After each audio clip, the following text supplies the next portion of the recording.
Hi hello నమస్తే welcome to Telugu ప్రభ. నేను మీ journalist Shivajyothi. ఈ రోజు మనం తెలుగు ప్రభ న్యూస్ పేపర్ లోని ముఖ్యాంశాలు చూద్దాం. సంక్రాంతి వచ్చింది, సరదాలు తెచ్చింది, ఊరూరా పతంగుల జోష్ నింపింది, ఏడాదికి ఒక్కసారి కనిపించే డూడు బసవన్నల విన్యాసాలు భోగి పండుగ రోజు కనువింది చేశాయి. ఎప్పుడూ కిటకిటలాడే భాగ్యనగరం సహా అనేక నగరాలు పండుగకు ముందే బోసిపోయాయి. నిన్న మొన్నటి దాకా వెలితిగా కనిపించిన పల్లెలన్నీ నిండుదనంతో కళకళలాడాయి.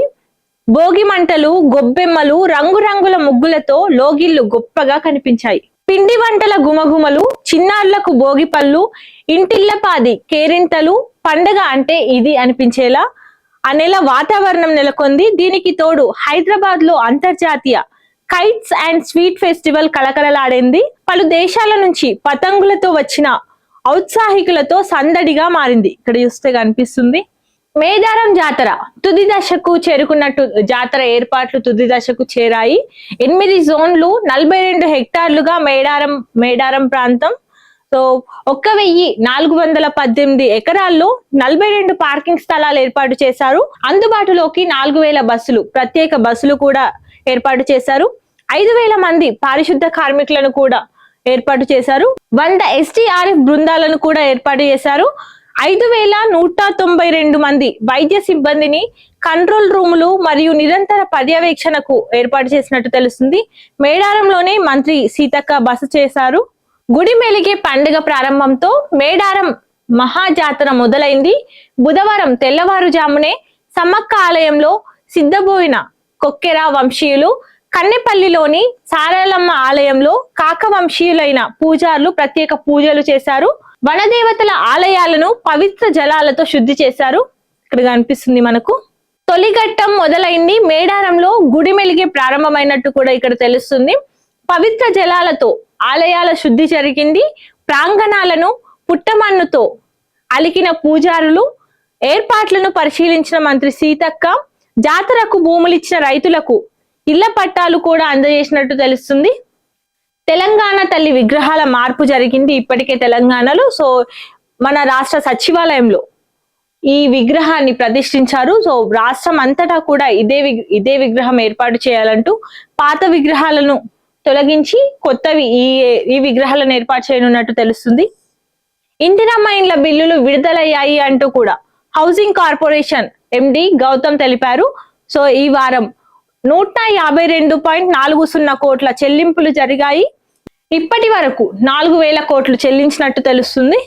ఇక్కడ చూసుకున్నట్టయితే దేశ నిర్మాణంలో రైతులే వెన్నెముక అంటూ కూడా మన ప్రధాని మోదీ తెలిపారు. సో ఆత్మ నిర్భర్ భారత్ కు కర్షకులే ఊపిరి అంటూ తెలిపారు. ఢిల్లీ సంక్రాంతి వేడుకల్లో ప్రధాని మోదీ ప్రశంసల జల్లు కురిపించారు. చూద్దాం. దేశ నిర్మాణంలో రైతులు అత్యంత కీలకమైన భాగస్వాములని, వారి నిరంతర శ్రమ ఆత్మ నిర్భర్ భారత్ ప్రచారాన్ని బలోపేతం చేస్తుందని ప్రధాని మోదీ కొనియాడారు. బుధవారం ఢిల్లీలో కేంద్ర మంత్రి ఎల్ మురుగన్ నివాసంలో జరిగిన పొంగల్ వేడుకల్లో పాల్గొని అనంతరం ఆయన ప్రసంగించారు. రైతులకు సాధికారత కల్పించేందుకు కేంద్ర ప్రభుత్వం కట్టుబడి ఉందని, ఆ దిశగా నిరంతరం కృషి చేస్తుందని ఈ సందర్భంగా తను హామీ ఇచ్చారు. సో సంక్రాంతి పండుగ సందర్భంగా పండుగను అందరూ ఆనందంగా జరుపుకోవాలి అంటూ కూడా తెలంగాణ ప్రజలందరికీ సంక్రాంతి శుభాకాంక్షలు తెలిపిన సీఎం రేవంత్ రెడ్డి. ఇక్కడ చూసుకున్నట్టయితే విఫలమైన ఇస్రో మిషన్ లో వింత వెలుగులు చోటు చేసుకున్నాయి. చూద్దామేంటో. కుప్పకూలిన రాకెట్ నుంచి డేటా పంపిన స్పెయిన్ ఉపగ్రహం కిడ్. అద్భుతం అంటున్న శాస్త్రవేత్తలు. రీసెంట్ గానే PSLV C62 రాకెట్ ప్రయోగం జరిగింది, కానీ అది విఫలమైంది. సో అయినప్పటికీ కూడా అందులో నుంచి డేటా, కుప్పకూలిన రాకెట్ నుంచి కూడా డేటా పంపిన స్పెయిన్ ఉపగ్రహం అంటూ కూడా ఇక్కడ శాస్త్రవేత్తలు తెలిపారు. విష ప్రయోగంతో 600 వీధి కుక్కలు మృతి చెందినట్టు తెలుస్తుంది. 5 గ్రామాల సర్పంచ్లపై కేసు కూడా నమోదు చేశారు. ఇక్కడ చూసుకున్నట్టయితే ఇరాన్ వదిలి వచ్చేయండి అంటూ కూడా భారతీయులకు, ఇక్కడ విదేశాల్లో ఉన్న భారతీయులందరికీ కూడా విదేశాంగ శాఖ సూచనలు చేసింది. భయానకంగా మారిన పరిస్థితులు, అగ్రరాజ్యంతో యుద్ధ మేఘాలు. ఇప్పటి వరకు 2500 మందికి పైగా ప్రాణాలు కోల్పోయినట్లు సమాచారం తెలుస్తుంది. ఇరాన్ కు చైనా బాసట. అంతర్గత వ్యవహారాల్లో అమెరికా జోక్యంపై డ్రాగన్ ఆగ్రహం వ్యక్తం చేసింది. టారిఫ్ యుద్ధాలతో ఎవరికీ లాభం లేదని హెచ్చరికలు కూడా చేసింది. ఇక్కడ చూసుకున్నట్టయితే దూకుడుగా సిట్, పోలీసుల అదుపుల్లో 3 జర్నలిస్టులు. సో మహిళా IAS అధికారిపై కథనాల నేపథ్యం, పత్రికా స్వేచ్ఛను కాపాడాలి అంటూ కూడా జర్నలిస్టు సంఘాలు తెలిపాయి. తప్పు చేయకపోతే ఎందుకు భయపడుతున్నారు అంటూ కూడా సిపి సజ్జనార్ ప్రశ్నించారు. సర్కార్ తీరుపై విపక్షాలు నిప్పులు చల్లుతున్నాయి, ఫేక్ న్యూస్ సర్క్యులేట్ చేయొద్దు అంటూ కూడా డీజీపీ శివధర్ రెడ్డి తెలిపారు. చేనేత కార్మికుల రుణమాఫీకి అదనంగా 16.27 కోట్లు ఇవ్వనున్నట్టు కూడా హ్యాండ్లూమ్ శాఖ మంత్రి తుమ్మల నాగేశ్వరరావు తెలిపారు. మొత్తం 48.31 కోట్లతో 6,784 మందికి లబ్ధి చెందనున్నట్టు కూడా తను తెలిపారు. ఇక్కడ చూసుకున్నట్టయితే అడవి లెక్కలు తారుమారు, ఉపగ్రహాల అంచనాలతో బేజారు. అంతరిక్షం నుంచి శాటిలైట్లు తీసే చిత్రాల ఆధారంగా రూపొందించిన అటవీ మ్యాపుల విశ్వసనీయతపై తాజా పరిశోధనలు విస్తుపోయే నిజాలు వెల్లడించాయి.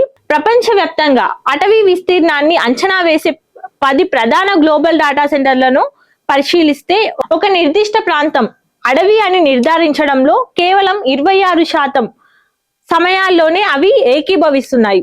అంటే 74% సందర్భాల్లో ఒక్కో మ్యాప్ ఒక్కో రకమైన అంచనాను చూపుతున్నది. ప్రాణం తీసిన చైనా మాంజా, ఓ వలస కార్మికుడు బైక్ మీద వెళ్తుండగా అనుకోకుండా తనకు తలకు తగిలి చైనా మాంజా తలకు తగలడంతో తను అక్కడికక్కడే మృతి చెందాడు. సో ఇక్కడ చూసుకున్నట్టయితే శబరిమలలో మకర జ్యోతి దర్శనమిచ్చింది.